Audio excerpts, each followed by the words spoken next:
Hi guys, and welcome to my channel. So today we are going to talk about when you got pregnant before marriage, the shame we carried, and I'll say about growing up in Kenya because that's where I grew up.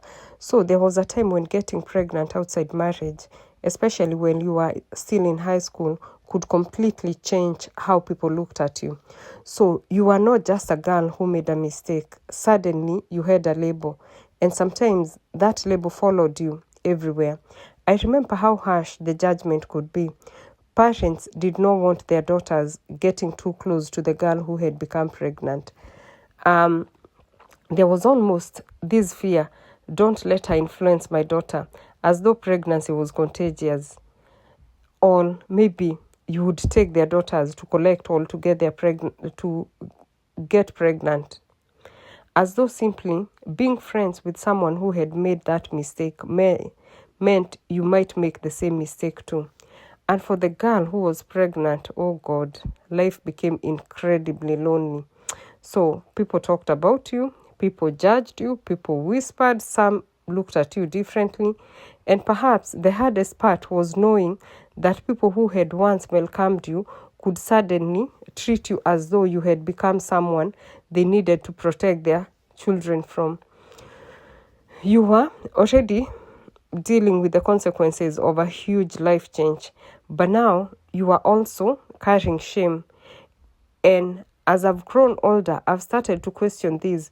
Did the judgment actually help these young girls? Did making them feel ashamed make them better?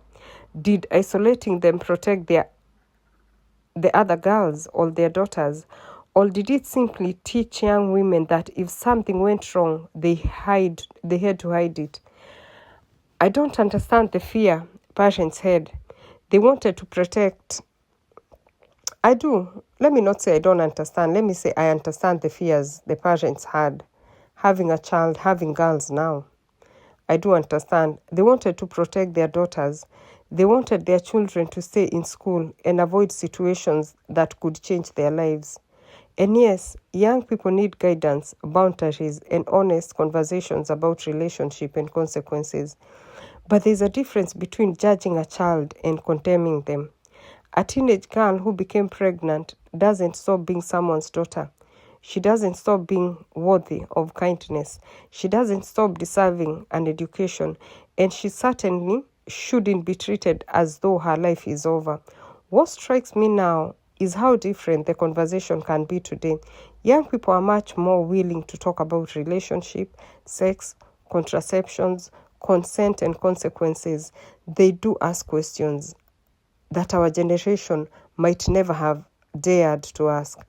And maybe that's progress, because silence doesn't protect children. Sometimes conversations do protect the children. Perhaps instead of teaching girls, don't become that girl, we should teach them, if you ever find yourself in a difficult situation, you can come to me, because fear can make children hide, but trust can make them speak. And if you're raising the next generation, maybe the goal isn't to create children who are terrified of making mistakes. Maybe it's to create young people who understand consequences and know that one mistake does not define their entire life. Because growing up should be about learning. And sometimes the way we treat someone after they've made a mistake tell us more about our society than the mistake itself. Thank you for listening, and see you on the next one. Thank you.